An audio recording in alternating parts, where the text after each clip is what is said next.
अस्सलाम वालेकुम students, welcome back to the channel mathematics by Larib Panjwani. आज की क्लास के अंदर हम क्वेश्चंस करेंगे। जो लास्ट क्लास के अंदर हमने कुछ क्वेश्चंस पढ़े थे, रूल्स पढ़े थे या फॉर्मूले पढ़े थे इक्वेशंस बनाने के, उससे रिलेटेड क्वेश्चंस पढ़ेंगे। ऑब्वियसली क्वेश्चन में आपको लिखा हुआ नहीं होगा कि कौन सा आपने फॉर्मूला लगाना है। आपने क्वेश्चन को जज करना है कि कौन कौन से यहाँ पर फॉर्मूले लग सकते हैं, जैसे इक्वेशन बना सकते हैं आसानी से। अब क्वेश्चन है, find the equation of the sides of a triangle whose vertices are 1,4, 2,-3 and -1,-2। अब ट्राइंगल की साइड्स जो हैं उसके मुझे इक्वेशन निकालनी। फॉर एग्जांपल ये हमारा ट्राइंगल है, ठीक है।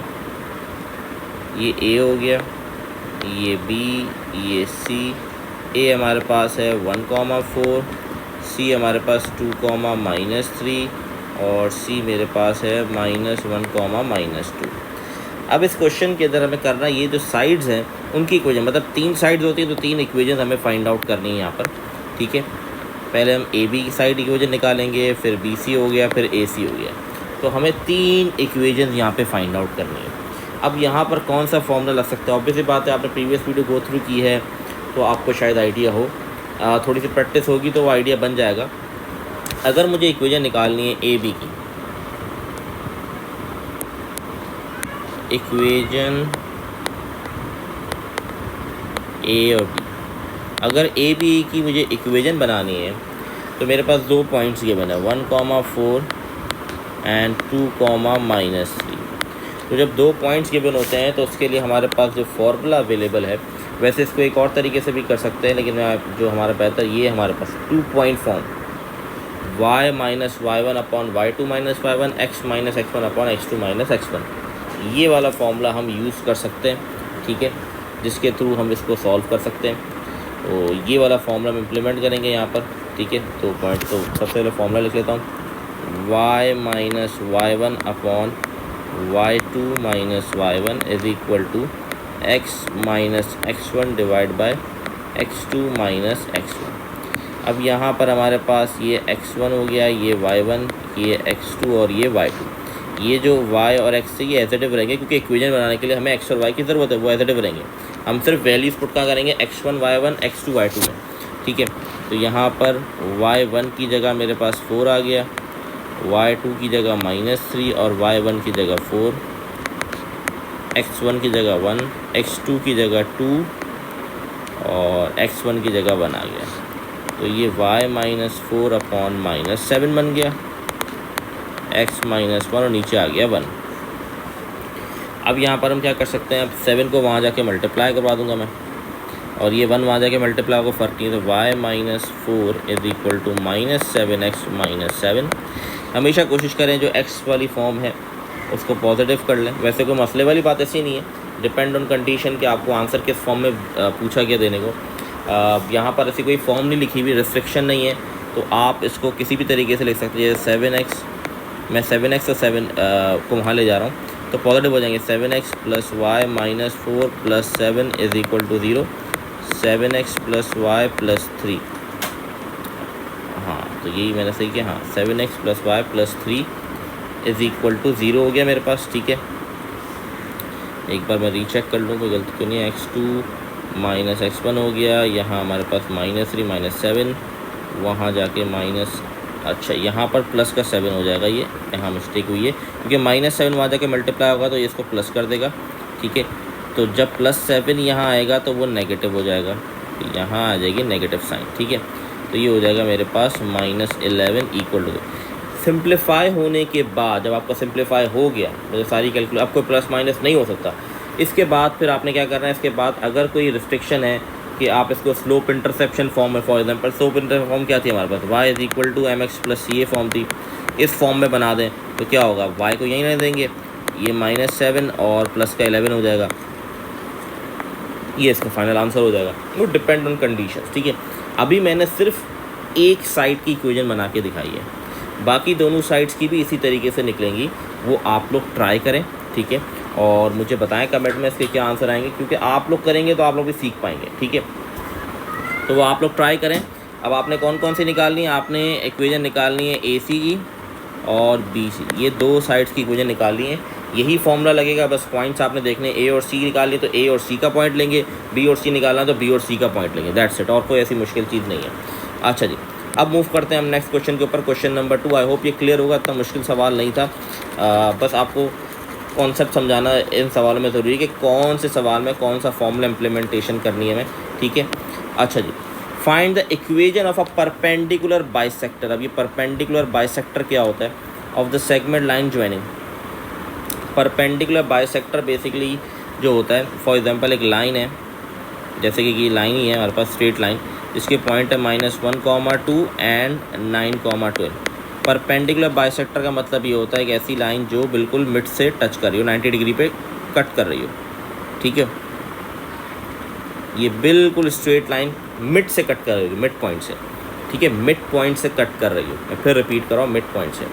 तो हमें ये जो लाइन है ना, ये जो परपेंडिकुलर बाइसेक्टर की लाइन है जो 90 डिग्री पे बिल्कुल लाइन को बीच से काट रही है, इसकी इक्वेशन निकालनी है। इसकी इक्वेशन कैसे निकलेगी बहुत ध्यान से समझिएगा, ठीक है। परपेंडिकुलर बाइसेक्टर मतलब आई होप आप लोगों को समझ आ गया होगा, ठीक है। ये इक्वेशन कैसे फाइंड आउट होगी इसको समझना बहुत ज़रूरी है। सबसे पहले तो मैं मिड पॉइंट निकालूंगा, ये जो मिड पॉइंट है ये, इसकी वैल्यू मुझे निकालनी है। कैसे निकालूंगा? मिड पॉइंट का फॉर्मूला मैंने पढ़ाया आप लोगों को, ठीक है। मिड पॉइंट का फॉर्मूला हमने पढ़ा था x1 + x2, जो कि रिवीजन के टाइप मैंने पढ़ाया था कि रिवीजन करवा रहा हूँ मैं। तो बेसिकली रिवीजन देखिए यहाँ पर काम आ रहा है। अगर आप 9 मैट्रिक में तो आपने पढ़ा होगा, ऑब्वियस सी बात है, लेकिन उसके कॉन्सेप्ट रिवाइज करवाने का मकसद ये था कि वापस कहीं ना कहीं इम्प्लीमेंटेशन है ही उनकी। तो यहाँ पर मिड पॉइंट पहले निकाल लेंगे, तो -1 + 9 x1 और x2 की वैल्यू डिवाइड बाई 2, ये हो गया 2 + 12 डिवाइड बाई 2, ये हो जाएगा 8/2 और ये हो जाएगा 14/2। तो मिड पॉइंट हमारे पास वैल्यू आ जाएगी 4,7। ये मेरी मिड पॉइंट आ गया, ये आ गया 4,7। अब बहुत ध्यान से समझना है आपने कॉन्सेप्ट को, इसको सॉल्व कैसे करेंगे। नेक्स्ट जो मैं फाइंड आउट करूँगा, स्लोप फाइंड आउट करूँगा इन दो पॉइंट का, ठीक है। इन पॉइंट को कोई नाम नहीं देगा, आप कोई नाम भी दे सकते हैं, ए और बी दे दें, पी क्यू दे दें, कुछ भी दे दें। तो मैं स्लोप निकालूंगा इसका। स्लोप क्या फॉर्मूला क्या था? y2 - y1 upon x2 - x1। तो y2 की वैल्यू यहाँ पर 12 है, 12 - 2 और 9 माइनस और -1। तो ये मेरे पास 10/10, तो ये मेरे पास 1 आ गया। अब मेरी बात गौर से समझिएगा एक कॉन्सेप्ट। अभी जो मैंने स्लोप निकाला है, किसका निकाला है? मैंने इस लाइन का स्लोप निकाला है, जिसको मैं m1 कह रहा हूँ, ठीक है, जो कि आया है 1। अगर मुझे स्लोप निकालना है इस परपेंडिकुलर लाइन का, ये एक परपेंडिकुलर लाइन है, ठीक है, परपेंडिकुलर बाइसेक्टर लाइन है ना ये। अगर मुझे स्लोप इसका निकालना है तो मुझे क्या करना पड़ेगा? अगर आपको परपेंडिकुलर की कंडीशन याद हो, वो क्या थी? इसको हम m1 कह देते हैं। m1 × m2 = -1, ये कंडीशन थी। m1 की वैल्यू मेरे पास क्या है? 1, मैंने 1 लिख दिया। m2 = -1 वहाँ जाके डिवाइड होगा तो m2 की वैल्यू क्या रहेगी? -1 ही रहेगी। तो m2 की वैल्यू क्या आ गई? -1। इसका मतलब ये जो परपेंडिकुलर लाइन है जिसका स्लोप m2 है, उसकी वैल्यू हो गई -1। तो अब अगर आप गौर से देखें तो सबसे पहले मैंने मिड पॉइंट निकाला, जो कि वो पॉइंट है जहाँ से वो परपेंडिकुलर लाइन कट हो रही है, जो कि है 4,7। और फिर मैंने स्लोप निकाला और स्लोप पे परपेंडिकुलर कंडीशन लगा के उस लाइन का स्लोप पे निकाले। अब मेरे पास एक पॉइंट आ चुका है जो कि 4,7 है, और एक मेरे पास स्लोप आ गया जो कि m2 यूज़ करेंगे परपेंडिकुलर में, m1 यूज़ नहीं करेंगे। अब मैं इन, क्योंकि ये दोनों, ये पॉइंट और ये स्लोप किसके? इस लाइन के परपेंडिकुलर, और मुझे इक्वेशन भी इसी की ही निकालनी है। तो अब मैं फॉर्मूला कौन सा यूज़ करूँगा? y - y1 = mx - x1, ये वाला फॉर्मूला यूज़ करूँगा। y1 की जगह आ जाएगा 7, स्लोप की जगह -1 और इसकी जगह आ गया 4। अच्छा, इसको सिंप्लीफाई कर लेते हैं। y - 7 = -x प्लस का 4, ठीक है। इसका फाइनल आंसर हम निकालें तो x और 4 को वहाँ ले जाएंगे, ये हो जाएगा x + y -4 प्लस का वहाँ जाके माइनस का हो जाएगा, तो ये -11 बन जाएगा, -11 = 0। तो ये इसका फाइनल आंसर आ गया। तो ये एक बहुत इम्पॉर्टेंट स्टेप थे, ठीक है, कि किस तरीके से हम परपेंडिकुलर अगर लाइन है उसका उसका इक्वेशन निकाल सकते हैं। तो उसके लिए हमें ज़रूरत थी एक पॉइंट की, एटलीस्ट एक पॉइंट और एक स्लोप होगा तो हम उसका उसकी इक्वेशन निकाल सकते हैं। तो आई होप ये वाली चीज़ आप लोग को क्लियर होगी। नेक्स्ट क्वेश्चन हमारे पास है, the x-intercept of a line is the reciprocal of y-intercept and the line passing the two comma -1, find its equation. अब यहाँ पर एक्स और वाई इंटरसेप्ट की बात आ रही है, तो कौन सा फॉर्मूला हम यूज कर सकते हैं? इंटरसेप्ट फॉर्म अगर आपको याद हो, जैसे मैंने आपको बताया था ए और बी जो है एक्स और वाई इंटरसेप्ट को रिप्रेजेंट करते हैं। ठीक है, जब एक्स और वाई इंटरसेप्ट आपको दे दिया है तो हम ये वाला फॉर्मूला इस्तेमाल करते हैं। ठीक है, तो स्टार्ट करते हैं। सबसे पहले the x intercept of a line is reciprocal of its y intercept. इसका क्या मतलब है? एक्स इंटरसेप्ट जो है वो रेसिप्रोकल है वाई इंटरसेप्ट, तो A upon A is equal to 1/b बन जाएगा हमारे पास। ए जो एक्स इंटरसेप्ट को रिप्रेजेंट करता है, बी जो है हमारे पास वाई इंटरसेप्ट को रिप्रेजेंट करता है। ये कंडीशन बन गई। ठीक है, अब इक्वेशन हमारे पास होती है x over a plus y over b is equal to 1। तो यहाँ पर मैं ए की जगह लिख सकता हूँ 1/b, क्योंकि ये कंडीशन है जो कि सवाल में दी गई है। मैं तो ये हो जाएगा b x plus y upon b is equal to 1। यहाँ कुछ नहीं है, मतलब 1 है, तो बी वहां जाके मल्टीप्लाई होगा, तो ये हो जाएगा बी स्क्वायर एक्स। ठीक है, B square X plus Y और divide by B equal to 1। B को वहां ले जाऊंगा तो B square X plus Y equal to B बन गया। ठीक है, अब यहाँ पर मुझे पॉइंट दे जिससे पास हो रहा है 2, मतलब ये एक्स और वाई की वैल्यू है। तो एक्स की जगह मैं यहाँ पर पुट कर दूंगा 2, और y की जगह मेरे पास आ जाएगा 1 इज इक्वल टू बी। तो ये बन जाएगा 2b² और b को यहाँ ले आऊंगा तो -b प्लस 1 इक्वल टू 0। ये एक क्वाड्रेटिक इक्वेशन बन गई। आप इसको सिंपल कैलकुलेटर से क्वाड्रेटिक निकालना आपको सिखाया गया है, तो आपने quadratic equation direct calculator solve करके इसकी वैल्यूज निकाल लेनी है, जो कि आएगी 1 एंड b इक्वल टू -1/2। तो b की दो वैल्यूज आ चुकी हैं मेरे पास क्वाड्रेटिक फॉर्म में। अब ये जो कंडीशन थी, इसको इक्वेशन नंबर 1 का नाम दे दिया। अब जब मैं b की वैल्यू 1 पुट करूंगा तो a क्या बन जाएगा? वो भी 1 हो जाएगा। ठीक है, जब b की वैल्यू -1/2 पुट करूंगा तो a की वैल्यू आ जाएगी मेरे पास -2। ठीक है, ऐसी प्रोकल हो जाएगी वैल्यू। तो अब इसका मतलब ये है, जब b और a की दो वैल्यूज आ रही है, इसका मतलब इक्वेशन भी दो निकलेंगी। तो हमारे पास इक्वेशन का formula x over a plus y over b equal to 1। तो a की वैल्यू 1 तो b की वैल्यू भी 1 ही है। तो पहली इक्वेशन बन गई x plus y -1 equal to, ये पहली इक्वेशन आ गई। दूसरी इक्वेशन निकालनी है तो x अपॉन -2 आ गया plus y upon -1/2 equal to 1। ये -1/2 रेसिप्रोकल होगा, तो ये हमारे पास बन जाएगा -2y इक्वल टू 1। अब इसको जितना सिंप्लीफाई कर सकते हैं करने की कोशिश करेंगे, एलसीएम ले लेंगे, इसके नीचे कुछ नहीं मतलब 1 है। तो ये -x -4y upon 2 equal to 1। 2 वहाँ जाके मल्टीप्लाई होगा तो -x -4y इक्वल टू 2। तो ये अब इस x और सबको वहाँ ले जाएंगे तो x plus 4y plus 2 equal to 0। ये हमारे पास इसका फाइनल आंसर आ जाएगा। ठीक है जी। अच्छा, ये क्वेश्चन भी एग्जैक्टली जैसे भी मैंने ऊपर वाला किया वैसा ही है, बस कंडीशन डिफरेंट है। Find the equation of a line passing through -2 -4, the sum of its intercept is equal to 3। जो सम है इंटरसेप्ट का, एक्स और वाई इंटरसेप्ट होते हैं, वो बराबर है 3 के। तो इसकी कंडीशन बनेगी a plus b equal to 3।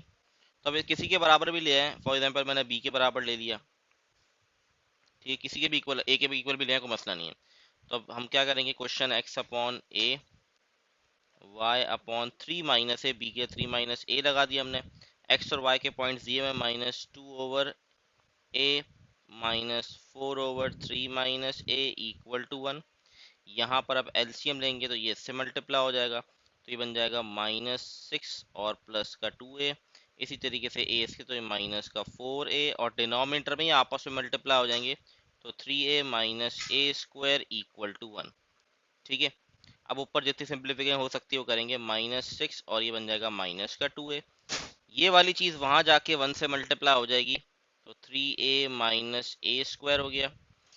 ठीक है, ए स्क्वायर यहाँ आ जाएगा, पॉजिटिव हो गया, और 3a को भी यहाँ ले आऊँगा तो ये नेगेटिव हो जाएगा, और 6 ऑलरेडी मौजूद था। तो ए स्क्वायर -5a -6 इक्वल टू 0। ये मेरे पास एक क्वाड्रेटिक इक्वेशन बन गई। क्वाड्रेटिक इक्वेशन को जैसे मैंने बताया कैलकुलेटर से डायरेक्ट सॉल्व करना है, तो आपके पास दो वैल्यूज आ जाएंगी। एक a की वैल्यू 6 आ गई, एक a की वैल्यू आ जाएगी -1। अब आपने करना है कि आपके लिए टास्क ये कि आपने बी की वैल्यूज निकालनी है, और ए और बी की वैल्यू जब आ जाएंगी तो आपने इक्वेशन बनाने। ये आप लोग के लिए टास्क है, इसको ट्राई जरूर करें, बहुत आसान से क्वेश्चन है, कोई मुश्किल सवाल नहीं है। ठीक है, आगे बढ़ते हैं नेक्स्ट नेक्स्ट क्वेश्चन के ऊपर। नेक्स्ट क्वेश्चन हमारे पास है, find an equation of a line through 11 -5 and parallel to a line having slope 3/2। अच्छा, एक पॉइंट दे दिया गया है, find equation line through 11 -5 and parallel to a line having slope 3/2। जो पैरेलल है जिसका स्लोप है 3/2, तो पैरेलल के अंदर आपको कंडीशन बताई गई थी कि पैरेलल के अंदर स्लोप जो होते हैं वो बराबर होते हैं। तो ये 3/2 है, तो m2 भी 3/2 होगा। इसका मतलब आपका m2 3/2 है, और आपको पॉइंट 11 -5 पॉइंट। तो सिंपल हम y minus y1 is equal to m x minus x1 वाला फॉर्मूला यूज करेंगे। y माइनस y1, तो ये प्लस का 5 हो जाएगा क्योंकि -5 वैल्यू है y1 की, और ये 3/2, और ये हो गया माइनस सॉरी 11 आ गया। ठीक है, अब इसको सिंप्लीफाई कर लेंगे। 2 को यहाँ मल्टीप्लाई करा देते हैं और 3 को उससे, तो 3x माइनस 33, तो 2y plus 10 is equal to 3x minus 33। y को मान ले जाएंगे 3x minus 2y minus 33 minus 10 equal to 0, तो 3x minus 2y minus 43 equal to 0। ये हमारा फाइनल आंसर आ गया। ठीक है, क्योंकि क्लियरली यहाँ लिखा था parallel to the line having slope, parallel एक लाइन के जैसा स्लोप है 3/2। अच्छा जी, find an equation of a line through -4, -6 perpendicular to the line having slope -3/2। अब पैरेलल से वर्ड क्या यूज हो गया, परपेंडिकुलर। परपेंडिकुलर कंडीशन क्या आती है, m1 multiply by m2 equal to -1।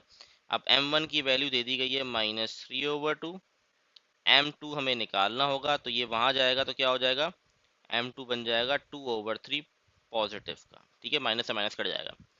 तो अब हम ये वाला स्लोप यूज करेंगे, और पॉइंट मुझे दिया हुआ है -4, माइनस, फॉर्मूला वही होगा y माइनस y1, तो ये प्लस का 6 हो गया, ये 2/3, और x माइनस x1, तो ये प्लस का 4 हो गया। 3 को वहां मल्टीप्लाई करा देंगे, और 2 अंदर मल्टीप्लाई हो जाएगा। x पॉजिटिव है, इसको वहां ले आएंगे तो माइनस का ये हो गया, और -18 इक्वल टू 0, तो 2x minus 3y minus 10 equal to 0। तो ये हमारे पास फाइनल आंसर आ गया। तो आई होप आज का लेक्चर आप लोग क्लियर होगा।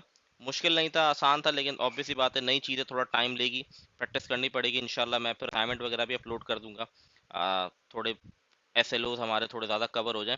अभी तक हमने जो कवर कर लिए हैं वो हम ये कवर कर चुके हैं। हमने पहली क्लास में रिवीजन किया, फिर ये कवर किया नेक्स्ट क्लास में, और आज की क्लास में हमने ये सारा कवर कर लिया है। ठीक है, convert general form of equation straight into the mention, ये भी ऑल हो गया। मतलब मैंने आपको बता चुका हूँ कि कोई भी फॉर्म आपको देवे ना जनरल फॉर्म की इक्वेशन को आपको कन्वर्ट करना आना चाहिए इन फॉर्म्स के अंदर। ठीक है, तो ये भी हमने कर लिया है। इंशाल्लाह नेक्स्ट क्लास के अंदर हम find distance between point and line and two pair. ठीक है, ये थोड़ा हम पढ़ लेंगे और बाकी चीज़ों को थ्रू करेंगे। तो अल्लाह हाफिज़, आई होप चीज़ें क्लियर है। फिर भी कोई क्वेश्चन है तो आप लोग कमेंट में पूछ सकते हैं।